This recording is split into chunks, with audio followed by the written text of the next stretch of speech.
Hello, everybody, and welcome to the first episode of the Pumpkin Army over at Rob Plays Those Games. We've moved over to a new home, but the show's exactly the same. So, as we've done in previous weeks, let's kick off this episode. Oh, if you don't know what this series is, maybe you're new to the series.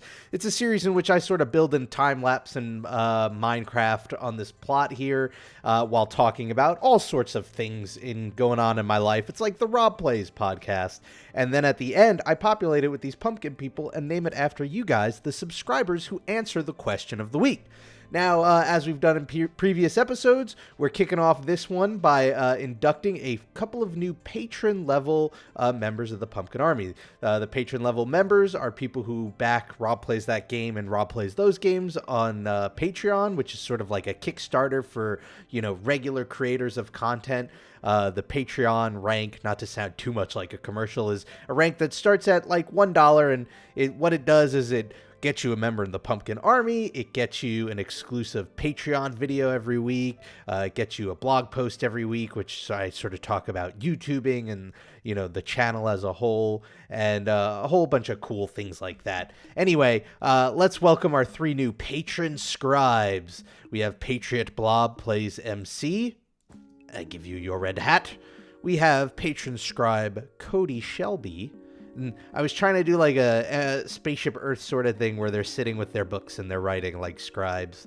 And then we have patron scribe Grimboy514. Welcome to the patron ranks up here in the patron tower. Anyway, let's get started with some building. And today we're going to talk about, I think, a weird topic regarding gaming that I don't actually know how many people can relate to, and I guess we'll find out.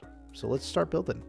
Okay, so today's topic might seem kind of short, and it might seem kind of weird because I actually don't know how many people relate to this when it comes to gaming, because I might have mentioned it to friends in the past, but I don't know if other people feel the way I feel about certain games.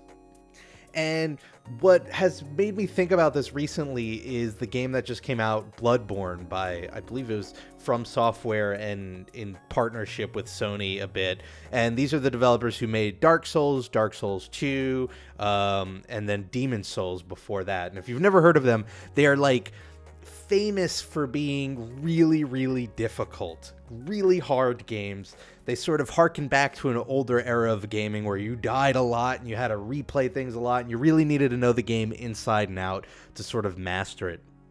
And I've tried Dark Souls and I hated it. I hated Dark Souls. There's what I don't like about those games, aside from that they're difficult to the point of frustration, is, they're sort of like Resident Evil 1, they sort of revel in the roadblocks that the game presents itself. Like movements kind of bogged down, and like when you do an action, like an animation to attack, you're kind of locked into it. And for me, those are the things where I list off as like, these are reasons why I don't like the game. And then people who love the game will go, well, that's why the game's so great. And I understand that. And I've just sort of come to terms with the fact that it's not the sort of game that I'm into.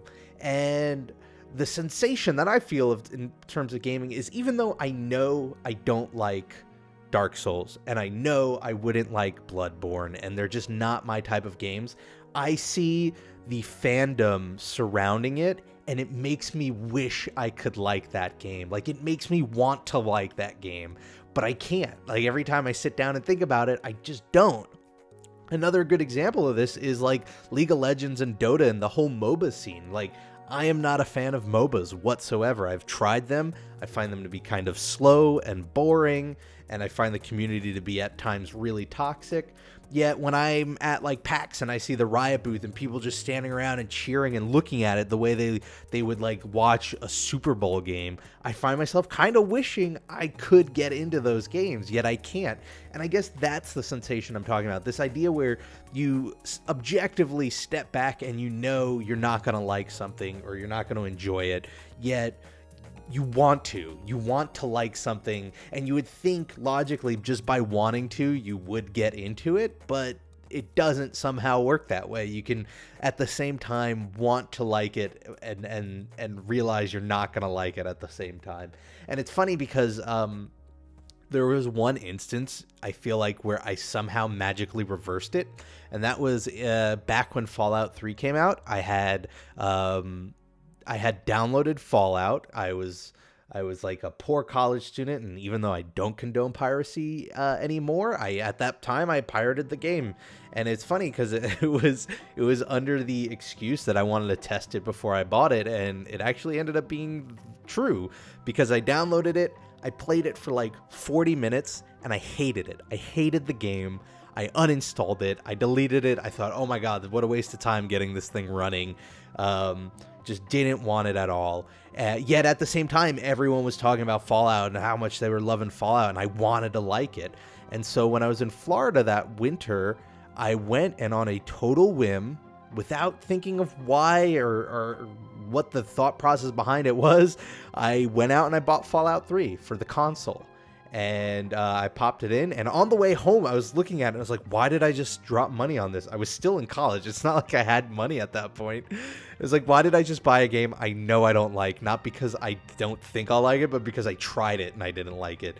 And I popped it in, and I gave it a second chance, and I ended up loving it. And I don't know what changed, but I ended up going from not caring at all about the series to putting hundreds of hours into it. And so whenever I'm like thinking about these new games like Bloodborne, I think back to Fallout. And just today, actually, when I was coming home from jury duty, I was walking up the stairs, and just for like a split second, I was like, you know what? What if I just went and bought Bloodborne and gave it a shot? And I was really torn because I knew logically all the reasons why I wasn't going to like it, yet I saw all of that passion for the game from all these people who love it, and it was just a battle between those two, like a tug of war. And so far today, the logical side has won out, and I didn't get Bloodborne, and I'm telling myself maybe it's just because I want a new game to play, but there's still a part of me that like wants to just pick it up and see if maybe this will be that reverse. Maybe that reverse will happen again. I've never had that happen beyond Fallout 3, but I know it exists now, and I kind of want it to happen more. Anyway, it's a shorter topic this week. I don't really have a ton of other examples. Really, it was just the MOBAs, and it was these Bloodborne games. And I think to an extent Hearthstone, although I enjoy Hearthstone, I just know I'm not getting into Hearthstone as much as some of the hardcore players out there. But it makes me want to be one of those people. It makes me want to like drop $60 on tons of cards and know what they all do and care. But yet when I try to do that, it just doesn't work. But I still enjoy the game at a base level. So I feel like to a lesser extent that also applies. So that's really what the question of the week's probably going to surround and be about.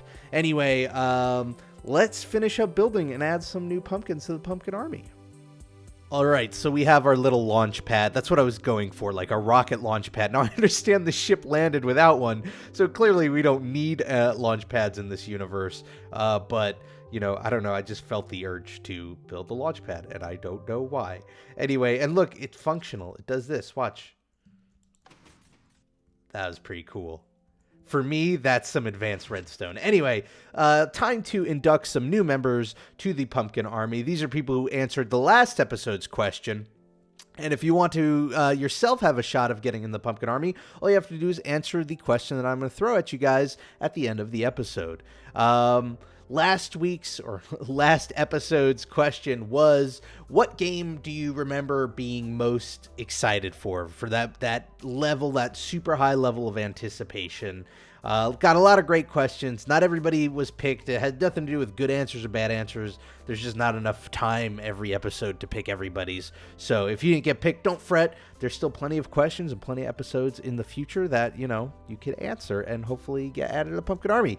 Anyway, let's kick it off with Observer Cheese Overlord, who says, the game I was so excited for was Super Mario Galaxy 2 on the Wii. I love the first one, and the gameplay and quality looked better. This was an instance where the sequel was actually good, but that's my opinion.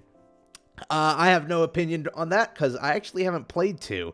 I played bits of the first one. I never owned a Wii for too long, but I've heard such things, so I guess that sounds like it makes a lot of sense. And also, I remember hearing that this was one of those instances, and it must be really cool to like anticipate a sequel and it ends up being better than the original, because in a lot of cases that doesn't happen.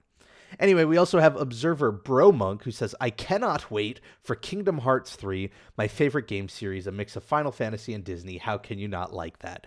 That one's cool. I like that answer just because it's not out yet, and there's still that anticipation there. So I feel you, and I'm excited for Kingdom Hearts 3, even though I haven't played any of the other past Kingdom Heart games. I do need to go. I have the HD version, so I need to get around to playing it. I haven't had the chance. Anyway, down here we have two electrical engineers, I guess, working on all the redstone workings inside here. And we have Lemurs18, who says, a game that I was interested in getting was Lego City Undercover. I think Blitzwinger did a Let's Play of it, and it turned out to actually be really stupid as the game progressed. I thought that was an interesting answer just because I think it was one of the few here where people were super excited for a game, and then it ended up not being that great for them. Although I've heard really great things about that. I was actually planning on picking that game up pretty soon for the Wii U, and maybe doing like a Brock Cop or something, because I always thought, wouldn't it be cool to do a Lego GTA? And this sounds like it's essentially that, except you're a police officer. So I don't know. I heard good things. Next, we've got electrical engineer I Am a Dog, who says, I think Grand Theft Auto 5 was one I was hyped for because the trailer and previous GTAs were awesome, and GTA 5 definitely lived up to its expectations. I totally agree with you on that point. And to add to it, growing up, that was a series that I had that hype for over and over and over again. I got into the series when GTA 2 was already out, so I remember being hyped for GTA 3, Vice City, San Andreas, GTA 4, both of the DLC packs for it, GTA 5. Like, I was totally sold on that series from day one, so I totally agree. Next, we have rocket scientist Brent Lane, who says, I was really hyped for Half-Life 2 back in the day, definitely lived up to the hype, and still love to replay it. It definitely goes down as like one of the quintessential first-person shooters that sort of pushed the genre. I didn't get to experience that hype for it. I played it after it had come out. I was more of a console gamer at that point, but yeah, definitely like that goes in the history books. We have rocket scientist Sniper Donkey, who says, for me, it would have to be Battlefield Hardline. I know it hasn't come out yet, but I played the beta and can't wait till it comes out. 8 days left. Keep making great videos. I picked this one. Oh, it's MSR for life. Oh, whoops. I need to change your name. Let's do that. Rocket scientist. Sorry.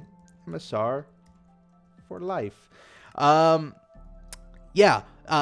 I picked this one because I thought it's funny because you left that comment before the game came out, but this is way after the game came out, and I'd be interested in hearing your opinion on it because I've heard a lot of like kind of negative feedback about it, so I'd love to hear and know what you have to say about the game. And then finally, we have rocket scientist Al Yankovic. There's no weird in front of it, so it can't be that Al Yankovic.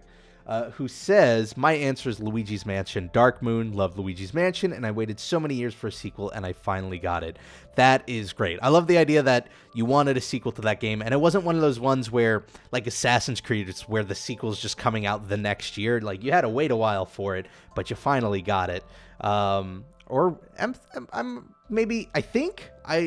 I should probably look that up and make sure. I might be wrong about that. I don't know. I don't know when Dark Moon came out, but I remember the original Luigi's Mansion came out a long time ago. Anyway, a bunch of great answers to the question, and plenty more in the comments that you should go back and check out if you want to. Now, if you want to be a part of the Pumpkin Army, all you have to do is answer this week's question. And this week's question kind of ties into what I was talking about a bit. And maybe this is my way of finding out if other people experience this. But has there ever been a game that you didn't like or you didn't think you would enjoy, but you wanted to just because of just like the hype around it? Let me know. Maybe the answer is going to be no, and I'm just going to have a lot of no answers in the next episode. Anyway, I want to thank you all for watching. If you have a topic you'd like me to discuss, you have a build idea you'd like me to try out, feel free to leave it in the comments below or let me know on Twitter. I'm at RobPlays. Thank you all for watching. Have a great week. Whatever you're doing, make the most of it because it makes it that much better, and I hope to see you next time for the next episode of the Pumpkin Army. Bye, everybody.